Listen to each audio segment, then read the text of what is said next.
What's up, basketball fans? Welcome to the Vodash Report. It's time to talk about the Toronto Raptors because the 13th pick has finally come and the Raptors have made their choice in Gradey Dick. Now, obviously, this is a very interesting pick given the fact that the Raptors usually don't go for these type of players, but obviously they did need three-point shooting and shooting in particular, and they get one of the best in the draft in Gradey Dick, who was honestly a little bit of a surprise that he fell to the Raptors, but I'm going to be discussing Gradey Dick, how I feel about this pick. I'm also going to be talking a little bit about the roster as well. So if you're ready to watch this video, make sure to hit the subscribe button. And with that being said, guys, let's get right into today's video. Now, for those who may not be familiar with Gradey Dick, I'm going to quickly talk about him a little bit. So as you see there, he's a 19-year-old kid. He's listed as 6'6" without shoes. With shoes, he's about 6'7", 6'8". He's got a good weight to him, 205 pounds. He's listed at the guard position, which is very fascinating given his size. Obviously, most players that are 6'6", 6'7", you would think they're small forwards, shooting guards even, but he's listed as, well, I mean, you can place him at the shooting guard. You can play him in multiple positions if I'm being completely honest.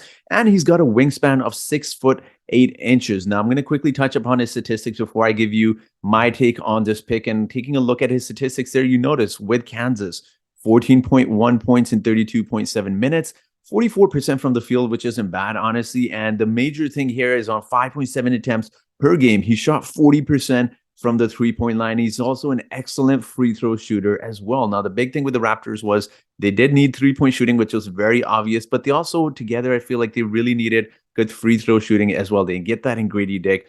Also, pretty decent rebounder. Again, let's be honest. I didn't really view him as a great rebounder. He's a decent rebounder at 5.1 rebounds a game, 1.7 assists, and 1.4 steals as well. Now, my initial reaction, I was really surprised. I thought the Raptors would go off the board because there were guys like Kobe Buffkin, there's Cam Whitmore, so I was really anticipating that, and I will put my reaction up shortly. I really wanted to bring you guys this video, but my initial reaction was they're going to take that, so I was a little bit surprised when I heard the Raptors took this pick. Now, this is very unusual for the Raptors to take these type of players because normally when you look at their draft history, they have taken guys that are either, tall, lanky defenders that are able to do multiple things.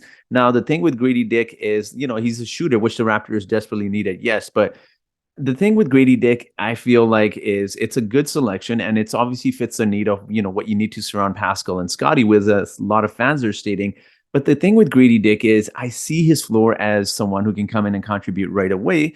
But the thing about Gradey Dick is when you talk about ceilings, I realistically, and again, I don't want to hype up the player too much to where the expectations are this high. Gradey Dick realistically is going to be a really good role player in the NBA. So you could definitely question there were more sexier players on the Raptors, radar. They could have drafted at the 13th spot as well. Now, obviously, as I'm making this video, I don't know if maybe some trades may happen with the Raptors. Let's see. There are still some very intriguing players left on the board as well. And of course, I was completely wrong. I know a lot of you guys flame me in the comment section about, Ryan Rupert.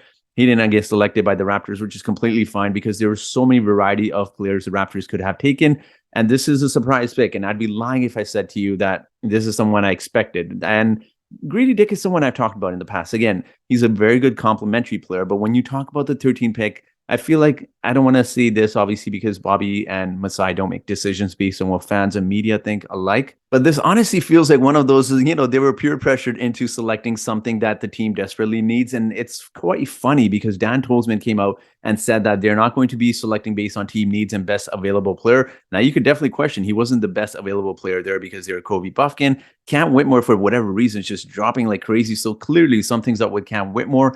But I don't know how I feel about this pick. I know it solves a big issue for the Raptors, which was three-point shooting. And when you look at teams like the Sacramento Kings, you realize these three-point shooters are so valuable. And on top of that, I know, look, I see his ceiling as a role player, a really good role player, but those are the kind of players you need to win in the playoffs and overall just win championships as well. But I think with Gradey Dick, the big issue here is he's not a great defender. I know he got 1.4 steals, which may maybe, throw off some people, but the thing with Gradey Dick, I don't know, guys. This is a questionable pick. It's a nice pick. It's a questionable pick.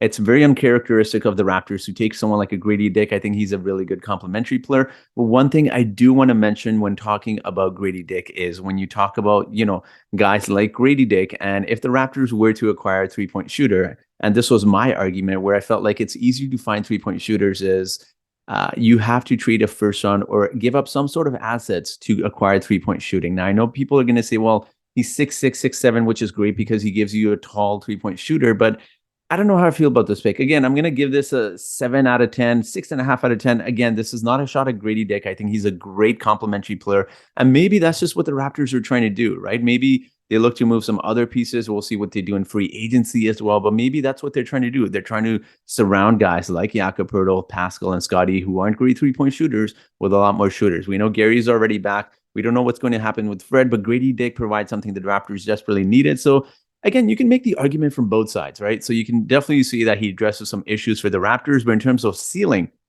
and what the Raptors usually select in terms of how much can this player, how good can this player become in the future? That's the big question for me, right? Like Gradey Dick, I don't, realistically speaking, I don't ever see him becoming an all-star. I can't see that. Maybe you could make that, you could say that about maybe someone like a Kobe Buffkin. So that's where my issue lies with this pick. Again, I'm not upset that the Raptors picked. I was a little bit shocked and surprised, but leave it up to the Raptors to make an unusual pick that no one expects them to do. Again, I'm excited to see Gradey Dick because he's an excellent three-point shooter. He's going to come in and contribute right away.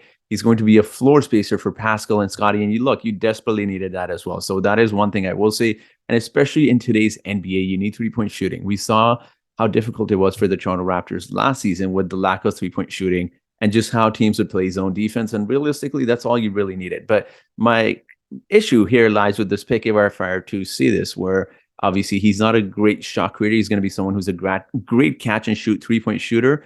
And he's not a great defender. That's where my issue lies. I know we have defense, and you can make the argument you could hide him behind all of the tall defenders we have. But again, I'm not upset at this pick. Don't get me wrong. I really like this pick, but the question arises, could you have taken someone with a higher ceiling? Cam Whitmore, Kobe Buffkin. Again, I don't know what's going on with Cam Whitmore. But look, there are obviously going to be questions like that are going to rise from a lot of Raptors fans as well. So again, I'm very curious to hear your thoughts. I'm not going to get too much into this. I want to do a little bit more research. I have scouted Gradey Dick before as well. So I'm very excited that the Raptors do get a three-point shooting. The question obviously would be, what could have been, but as fans, we always complain. That's normal. And especially for me, I mean, I normally don't complain about the Raptors pick, but this one I've got a little bit of issue with. Again, I know it solves a huge check mark for the Raptors and they desperately needed it. So I'm not upset with this pick. I'm a little bit surprised if you want to see that. But I'm very curious to hear your thoughts. Let me know your thoughts, in the comment section below. And that will be it for today's video. So thank you so much for watching this video. And I hope you guys have yourselves a great day.